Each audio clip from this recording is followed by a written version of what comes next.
How we scaled retailer acquisition for a D2C brand. A proportion of e-commerce brands have a direct B2B component within them. And that's normally a function of acquiring new retailers, encouraging demand in existing retailers, or selling directly to corporate clients or customers. In this video, we'll be talking about acquiring new retailers.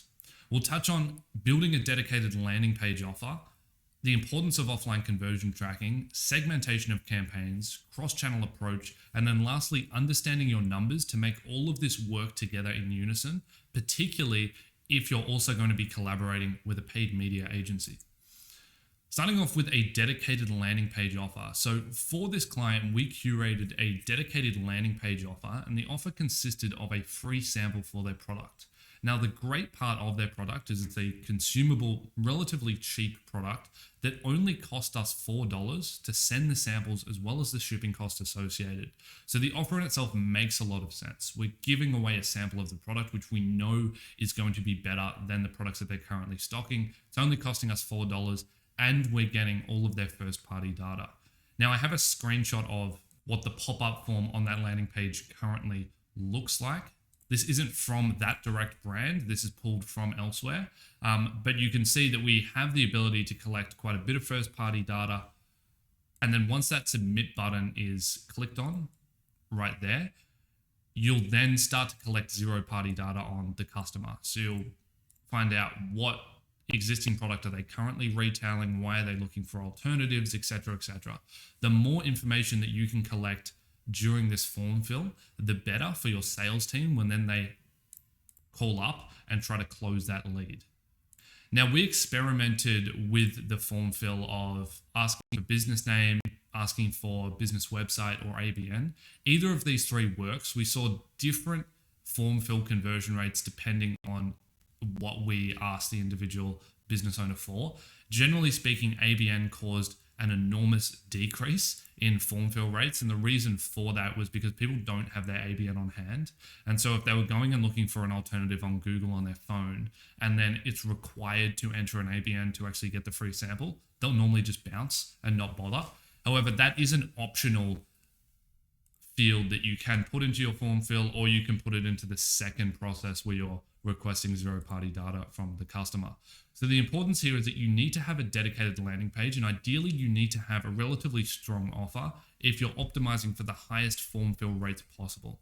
Particularly if there's a lot of competitors within your niche that are all looking to acquire retailers through search ads or through Facebook ads, you do need something that's going to differentiate you from the competition. Offline conversion tracking. For this client, we configured their CRM with offline conversion tracking within Google Ads, which enables us to push sales qualified leads back into the platform with adjusted conversion values. So instead of just tracking every single user that filled the form and counting that as a conversion that we should be optimizing towards, instead we put prioritization on the form fills that are actually sales qualified leads. As what ends up happening when you have a convincing offer on a landing page like a free sample, even though you clearly state on the form, note this offer is only for businesses, consumers will still go and fill this out and try to get a free sample out of you. And so you want to be filtering that out of the data set so that the campaign is just optimizing towards business owners, and particularly users that have the psychographic data points that infer that they are a business owner, and more importantly, the type of business owner that you're going after. In addition to pushing sales qualified leads back into the platform, you can also then go ahead and push closed leads back into the platform with an even higher prioritization on them. And you set the level of prioritization by the amount of conversion value that's associated with that conversion action. So with a sales qualified lead, you might do the math, and on average, a sales qualified lead converts at 50%. The value of a qualified lead converting is $200, and so you'll associate a $100 value to a sales qualified lead. And then for an actual lead, you can pull in the actual conversion value. So if you get an order that's for $1,000, you just push $1,000 back in for that conversion, or you can standardize it to an average number that makes sense. Segmenting cross-channel campaigns. We really want to avoid B2B users being looped into any of our B2C targeting or messaging. And so retargeting campaigns cross-platform need to be segmented accordingly so that we can enable continuity within the offering.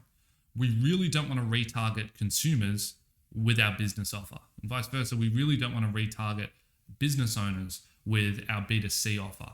And generally speaking, retailers don't want to see you having a heavy push for D2C, at least without first speaking to you and understanding the reasoning behind why you're doing it and how it's going to benefit them. And so we want to be ensuring that that targeting and that those ad placements are segmented. Now, the best way to do this is not through just basic pixel custom audiences being created within Facebook. It's through having a direct Klaviyo audience integration that's then pushing email addresses and first-party data straight into a custom audience on Facebook that then is automatically doing exclusions. If you're relying on pixel data, it's going to be really inaccurate, and you can segment the campaigns, but it's not really going to work. B2B users are still going to see B2C targeted ads, and B2C targeted ads will still see B2B based messaging and offers.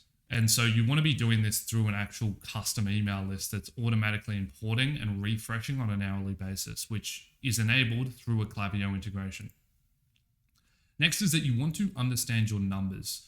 When scaling B2B based campaigns, having CRM data aggregated and accessible to a paid media team is absolutely vital. And to be honest, there's no point at all in even working with a paid media team or having a paid media team internally if they're not across the CRM data. It just makes no sense. And the reason why it makes no sense is because lead quality will always degrade as campaigns scale, particularly as well as you launch new campaigns in new verticals. Let's say that at the moment you're getting all of your B2B leads through Google search with a very particular keyword, and now you want to test additional keywords to get more volume because you've maxed out the search volume on that individual keyword. As you start to launch more keywords, lead volume in platform might go up significantly. However, actual sales volume doesn't. And so, number one, we need to have UTM campaign tagging on all of our leads generated so that you know when a lead comes in, which campaign did it come from, which ad group, which keyword generated that lead, so that we can start to get an understanding for what campaigns are converting and what aren't. In addition, the paid media team always needs to know the cost per follow-up. So this is the cost of your sales team to actually call and then follow up continuously with a lead that's generated. They need to know the total lead volume on a day-to-day basis, the percentage of sales qualified leads, and then the percentage close rate. These need to be understood and monitored continuously as you're looking to scale up B2B campaigns. You need to also have a model that provides the desired curvature of lead quality erosion versus total volume required, which also factors in the sales team costs.